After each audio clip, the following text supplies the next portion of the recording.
Hey guys, welcome to Boxing Squared for boxing news and views from around the internet.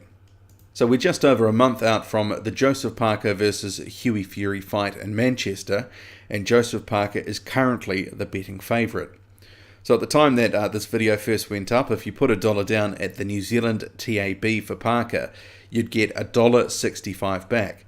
Not bad. Hughie Fury at slightly longer odds at $2.15. British bookies a little bit closer, with Parker a slight favourite at $1.80 to $2 for Fury. And I checked around a few other British bookies and the odds are very similar.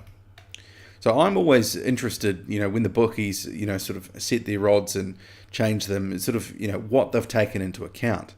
But I would have thought that given Hughie Fury is at home, that the odds would have been about even, or at least a lot closer to it. Being at home in front of a huge partisan crowd is a massive, massive advantage. I mean, maybe that has already been factored in, but let's look at the two, starting with Fury and maybe what has been taken into account here. And these are the things that we should be considering anyway as fight fans. So Fury, he's big. He's really big. He's a legit 6'7". That's one thing you cannot teach: height. He's a skillful fighter, a former youth world champion. He can use that jab to keep Parker off him, try to box off the back foot, and he can throw from awkward angles.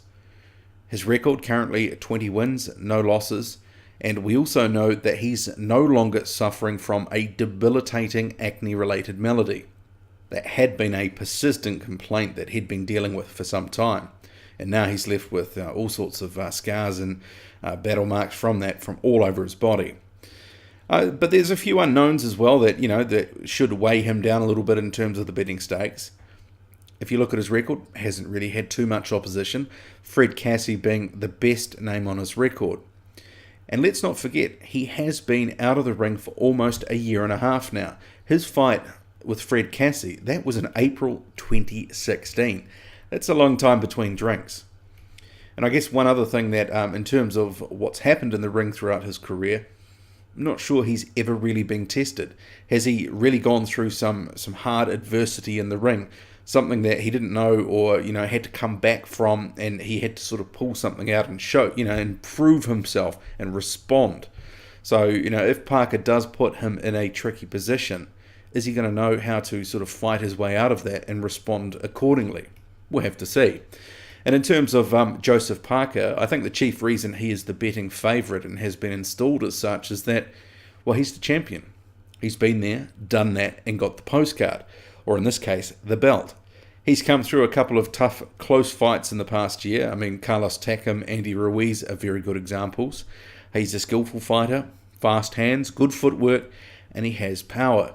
Although I would say that we haven't seen as much evidence of that power in the past couple of fights, especially against Kijanu. But he has shown himself to be adaptable. He changed the game plan up for the Ruiz fight in particular and was boxing off the back foot. That wasn't really a look we'd really sort of seen before from Parker. There was a bit of it in the Takam fight, but certainly he really did execute that quite well against Ruiz. The negatives: while we haven't seen that explosive version of Joseph Parker since the Dimitrenko fight, he's looked a little bit laboured at times in some of his more recent fights when things aren't going as planned. I mean, the Kijanu fight is the best example. That happened in May. So in terms of that, he was expecting and trying to get the KO, but when it sort of didn't materialise, his work fell away in that second half of that fight, and he looked a little bit bereft of ideas, just sort of was going headhunting. In the end, he sort of shut up shop and just sort of went for the decision in the end. And I did actually have a couple of question marks about fitness from that fight as well. Parker did look a little bit gassed late on against Kijanu. And I think I gave Kijanu the 10th round, and that was primarily because Parker wasn't really sort of throwing much. And I think that was about the first time we saw anything from Kijanu. It was never really in doubt, that fight, but I think the expectation from the public, not only in New Zealand, but fight fans more generally, was that he was going to put on a show, given it was a stand-in opponent.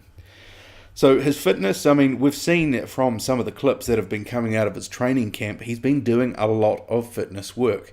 And that goes for Hughie Fury as well. So we'll have to see what condition these guys turn up in, but I'd expect both of them will be in pretty good shape.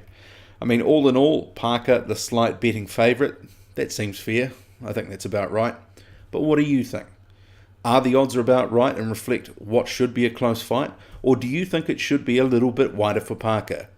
Or do you actually think Fury should be the odds-on favourite here? Is this something where, he is being overlooked a bit and he should be the man that is getting the money put his way for this fight? Is he going to shock the world? Or will Parker do so? Okay, that's it from me. Hit like and subscribe. I'm out.